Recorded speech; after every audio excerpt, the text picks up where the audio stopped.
Queste fotografie in mostra e nel volume sono state selezionate da in realtà un corpus molto più ampio di fotografie che Guido ha realizzato in un arco di tempo lungo. I suoi viaggi a Milano e nella provincia di Milano si sono svolti dall'87 fino al 98 del secolo scorso erano dovuti a due committenze pubbliche delle quali mi sono occupata. Io ho curato queste due importanti committenze pubbliche volute dalla provincia di Milano, quando ancora esisteva la provincia di Milano, che poi dal 2015, come sapete, è diventata città metropolitana. Il primo lavoro di committenza si intitolava Archivio dello Spazio. È stato un grandissimo lavoro corale che ha coinvolto 58 fotografi italiani. Erano presenti alcuni anche non italiani, ma sostanzialmente vivevano in Italia, erano come italiani, quindi un grande lavoro corale.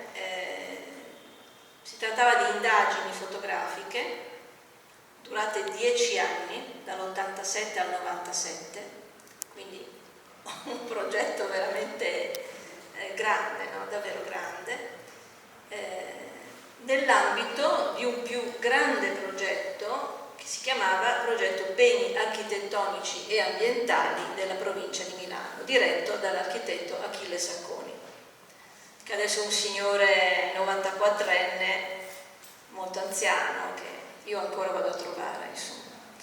E la provincia di Milano, come tutti gli enti pubblici, diciamo, a partire dal Ministero si passa alle regioni, poi alle province, poi alle città, anche la provincia di Milano era impegnata in un lavoro di rilevazione e di schedatura dei beni architettonici e ambientali, quindi delle architetture storiche più vecchie di 50 anni e dei luoghi naturalistici di pregio, quindi giardini, parchi, cose di questo genere. E questo lavoro di rilevazione doveva essere accompagnato anche dalla fotografia. Ora, tradizionalmente, sia nel lavoro delle soprintendenze, sia in altri lavori di rilevazione da parte di enti pubblici, la fotografia occupava veramente un ruolo piccolissimo. Si trattava di piccole immagini, tradizionalmente fatte anche da un architetto, anche da uno storico dell'arte che era impegnato in questo lavoro di rilevazione. Diciamo, io ho sempre detto, una specie di foto per la carta di identità di quel bene, giusto per far vedere come era fatto, no? Quindi fotografie certamente molto importanti dal punto di vista documentale, ma semplici, no? Sacconi invece volle, essendo lui stesso fotografo e grande conoscitore della storia della fotografia, volle chiamare dei fotografi importanti, esperti nell'architettura e nel paesaggio, per dare una interpretazione, una lettura personale, quindi colta, considerando i fotografi non dei tecnici esecutori di immagini, ma invece degli intellettuali, delle persone capaci, no, di dare una visione all'immagine, a ciò che affrontavano. E quindi parte nell'87 Sacconi invitando inizialmente 10 fotografi a fotografare alcuni di questi beni, che erano per esempio un castello, un'antica chiesa, un convento, un centro storico, una cascina del 600, piuttosto che una torre, insomma queste cose qua. Viene fatta una prima prova, diciamo, nell'87 e poi parte il grande progetto. Io sono entrata a quel punto, quindi subito dopo le prime prove, e ho accompagnato Sacconi, che si occupava del coordinamento generale di questa rilevazione imponente, in cui erano impegnati 4 istituti di storia dell'arte e di architettura di Milano, e io mi occupavo delle campagne fotografiche. Fra i fotografi presenti, fra questi 58, questo gruppo grosso, no? Tanti, 58, che poi nel tempo insomma, aumentavano ed erano i maestri, ma erano anche i giovani, erano anche dei gruppi di giovani provenienti vuoi dalla facoltà di architettura, vuoi da altre scuole, no? Quindi era veramente un lavoro collettivo durato 10 anni. Quindi Guido era presente e lavora per Archivio dello Spazio dall'87 al 97, ricevendo 7 incarichi successivi su territori diversi della provincia di Milano. Noi lavoravamo su tutti i territori comunali della provincia di Milano, che allora era più grande perché non erano ancora nate la provincia di Lodi e la provincia Monza-Brianza, non c'erano ancora, era più grande, no? Quindi un lavoro imponente. Successivamente la provincia decide di promuovere un altro progetto rivolto ai fotografi. Questa volta scegliamo invece vuoi dei fotografi italiani, vuoi europei, 8, per lavorare su Milano. Siamo nel 98. Questa volta non c'è un qualcosa di preciso a cui riferirsi, quindi i fotografi non hanno come riferimento i beni architettonici e ambientali di cui tenere conto nel paesaggio, sono liberi di lavorare sulla città e infatti abbiamo avuto lavori che riguardavano l'architettura, il territorio urbano, lavori invece dedicati al ritratto, lavori veramente vari, no? Perché questo cambiamento? È importante capire, poi sentiremo anche Guido cosa dice di questo fatto. Perché nel primo progetto, che è a cavallo fra anni 80 e 90, io ho detto 87-97, era ancora forte un concetto di fotografia come documento. Questo è un concetto ottocentesco, no? Che viene da lontano, viene dalla nascita della fotografia in clima positivista, no? Perché quella è la filosofia che regge la cultura quando la fotografia viene inventata e poi si afferma. Quindi la fotografia vissuta come strumento per documentare, per descrivere. Il fotografo molto a lungo, quindi nell'Ottocento, ma senz'altro in tutta la prima metà del Novecento e oltre, a livello generale viene visto piuttosto come un tecnico, uno specialista dello strumento, che sa quindi ben riprodurre e ben appunto documentare. Questo concetto è andato avanti molto a lungo, no? Ed era ancora in vita negli anni 80. Archivio dello Spazio smuove quest'idea della fotografia come un'immagine eseguita per documentare in modo diligente una certa cosa, con il fotografo magari guidato, no, da qualcuno, da uno storico, da un architetto, e si comincia a parlare, diciamo, di libertà di interpretazione. Si usavano molto questi termini allora, no? Documento, interpretazione. C'era ancora questa divaricazione, no? Questa incertezza nella nostra cultura, no? C'era ancora. Quindi Archivio dello Spazio cerca di smuovere questo. I fotografi sono liberi di dare un'interpretazione, purché tengano conto dell'esistenza sul territorio della provincia di Milano di questi beni, queste presenze storiche, no? Ce ne sono tantissime, affogate fin da allora in un territorio che l'economia industriale e poi il passaggio invece all'economia post-industriale, un territorio era stato completamente cambiato, no? Quindi sopravviveva la chiesetta medievale, sopravviveva il castello, sopravviveva appunto l'antica cascina, il palazzo eccetera, ma accanto a infrastrutture potenti, autostrade, villette a schiera, ipermercati, parcheggi, quindi un caos, no? nel paesaggio molto interessante da analizzare, molto problematico in realtà, Perché? Perché lì si giocava il rapporto fra la storia e la contemporaneità, cioè cosa ci fa questa chiesetta medievale accanto a un ipermercato e accanto alla crescita, no, delle grandi periferie, eccetera. Questo era il grande tema su cui si discuteva anche in tanti incontri con i fotografi, incontri pubblici che venivano tenuti regolarmente, eccetera, no? Però insomma Archivio dello Spazio lasciava liberi i fotografi, desiderava la libertà di interpretazione da parte dei fotografi, ma dall'altro lato a loro veniva detto: questa è la documentazione su questo territorio comunale, qui ci sono tutte le schede del castello, della chiesa, di questo fatte dagli storici, tienine conto. Nel fotografare tienine conto, sei libero ma tienine conto. Quindi diciamo era un po' a cavallo fra una richiesta di documentare fedelmente e invece interpretare. Era così la discussione in quel momento, no? Era così. In realtà i fotografi si sentirono molto liberi e noi li lasciammo liberi, Sacconi e io li lasciammo liberi, perché i fotografi ci dissero ben presto: ma questo territorio ormai post-industrializzato, no?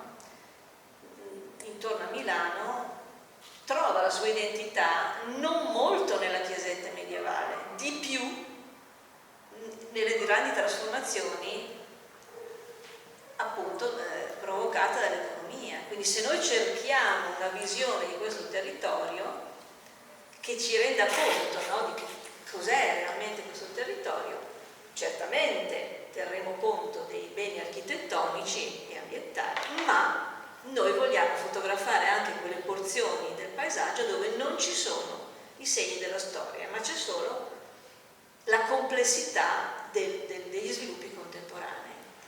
E così fu. Quindi questa libertà fu ancora più ampia, perché i fotografi diedero delle indicazioni molto precise.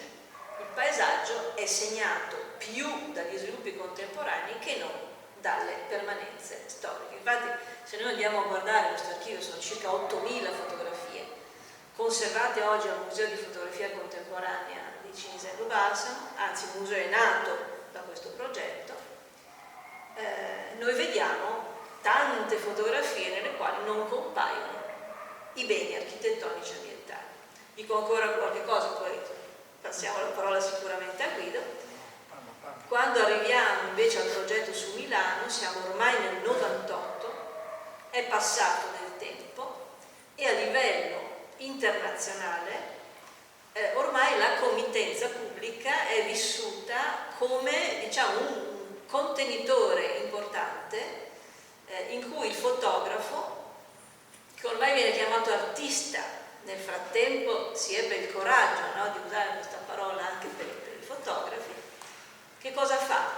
Svolge in totale libertà un suo lavoro, legato naturalmente all'occasione, legato al luogo in qualche maniera, però senza avere più indicazioni di sorta. Quindi il fotografo è chiamato unicamente a dare la sua visione, senza più riferimenti da rispettare, no? Come vi dicevo, su Milano non si trattava più di beni architettonici e ambientali, era Milano. Il progetto prese il nome di Milano senza confini, un nome dato dalla filosofa Eleonora Fiorani, che fra l'altro proprio in questa sala, io ricordo, abbiamo presentato un suo libro un po' di anni fa. Cosa voleva dire Milano senza confini? Milano era in un momento di attesa, siamo alla fine del secolo, Milano spinge, no? In qualche maniera per diventare metropoli, ancora non ce la fa, è un momento un po' di crisi della città, no? Cioè finita ormai storicamente la fase industriale, c'era questo clima di attesa, no? La città ancora non si muoveva verso una nuova possibile identità, cosa che poi è avvenuta e in particolare, diciamo, Expo 2015 ha veramente compiuto, no, questo processo di trasformazione. Milano senza confini. Ecco, allora Guido prende parte anche a Milano senza confini, lavora quindi sulla città dopo aver lavorato in vari territori di comuni Milano e realizza quest'altro lavoro. Il libro si chiama 5 viaggi perché in realtà lui ne ha fatti 8 di viaggi dall'87 al 98, ma nella sua selezione, nella sua idea di libro, di mostra appunto realizzata a Bergamo, ha fatto una scelta di fotografie che datano solo dal 90 al 98, quindi escludendo una parte secondo criteri suoi e adottando questa idea di viaggio, no? Di percorso, di spostamento, così, ed è arrivato a 5. Allora, io non voglio continuare a parlare e vorrei chiedere a Guidi, per cominciare il nostro discorso proprio, che come ricorda lui queste esperienze che ormai fanno parte della storia. Noi siamo qui, facciamo parte anche noi della storia, cioè come ricordi e che importanza possono aver avuto questi lavori qui che ti hanno portato a Milano e intorno a Milano per così tante volte, a distanza di tempo. Come ricordo? Cioè, che importanza hanno avuto? Beh, quando tu hai una committenza sei molto contento. Quando ricordo questo, insomma, che ero molto contento di avere qualcuno che mi chiedeva di fare delle fotografie, no? Le committenze rispetto al lavoro fotografico che si fa tutti i giorni comunque, no? Hanno il merito di creare una sorta di euforia e di, come dire, la committenza ti stana, ti costringe a lavorare, mentre altre volte se sei lì che stamattina mi alzo, vado a fotografare, ma si dorme bene, adesso vado più tardi, insomma, no? Quindi lavori con più leva, no? Non fosse altro, insomma. Se poi la committenza è una committenza colta è ancora meglio, no? Naturalmente Roberta parlava di questo, sì, avevo assistito alle conversazioni con Sacconi che si facevano prima in preparazione dei viaggi, no? Però in sostanza io ritiravo la carta geografica e poi me ne strafottevo delle indicazioni, no? Rispettando soltanto i confini della carta geografica. Quello sì, ho sempre rispettato, almeno credo. Potrei anche aver fatto qualche errore, ma non di proposito, insomma, no? E la questione documentario, artistico, quello che vuoi, insomma, no?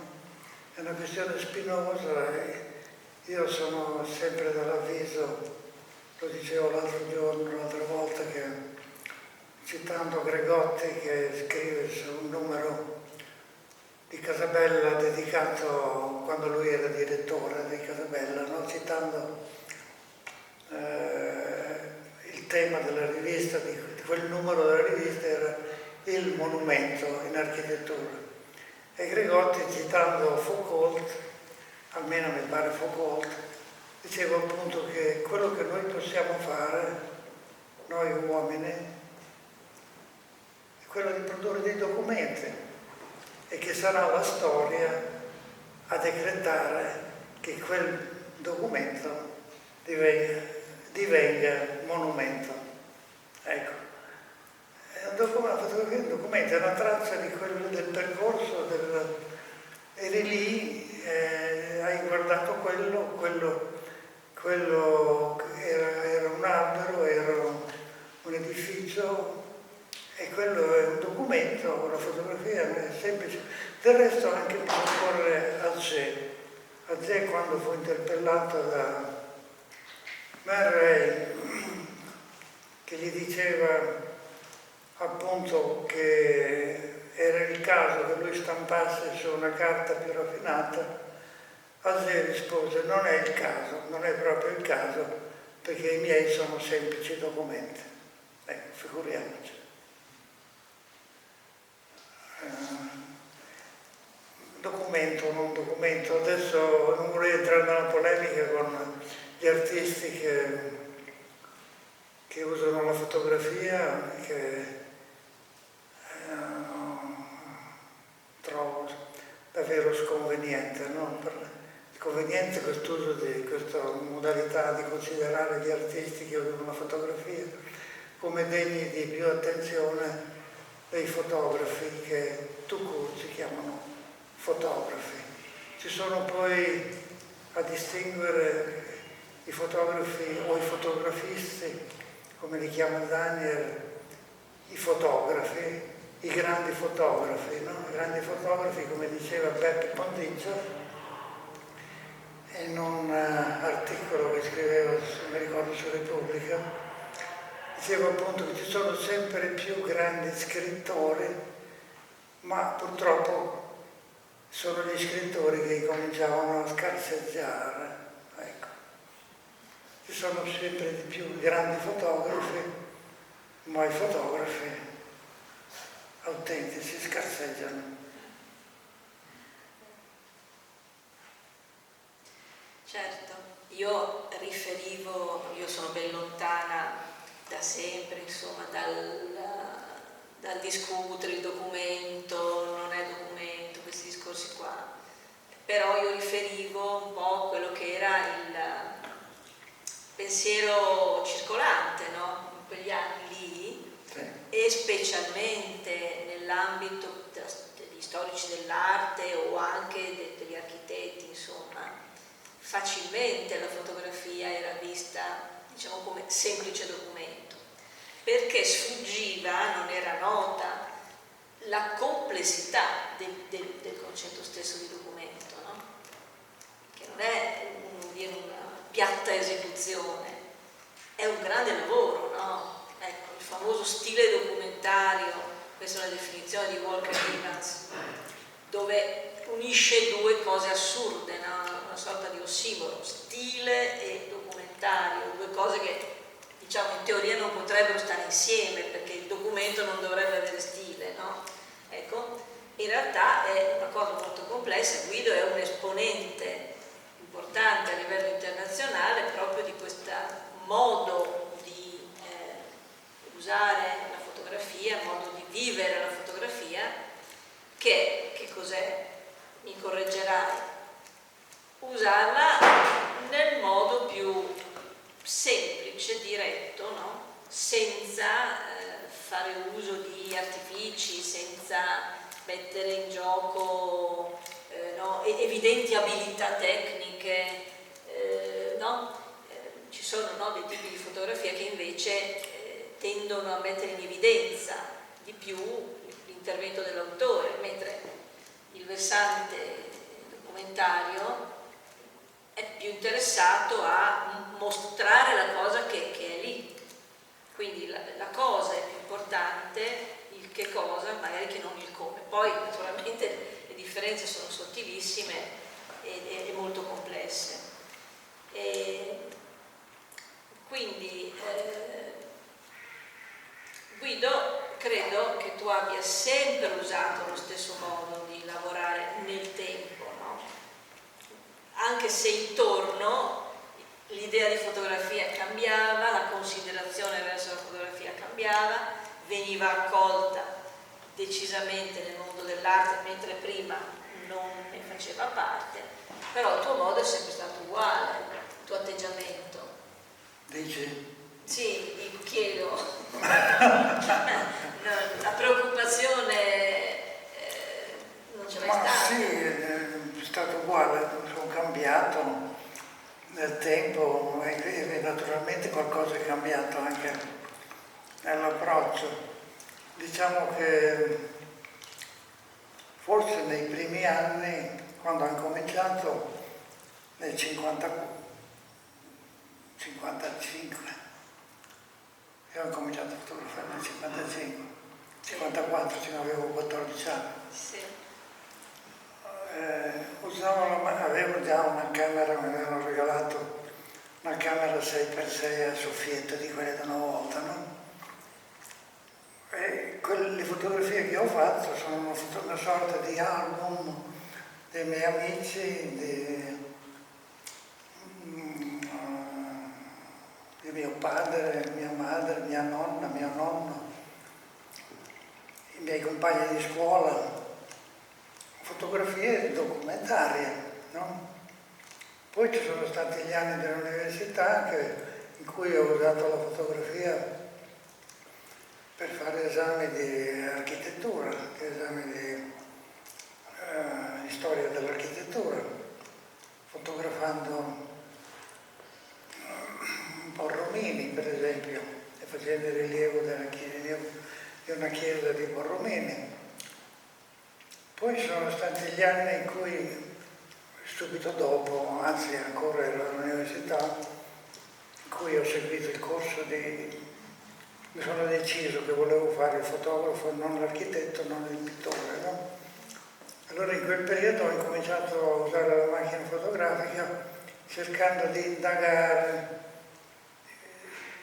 con più insistenza il linguaggio stesso della fotografia.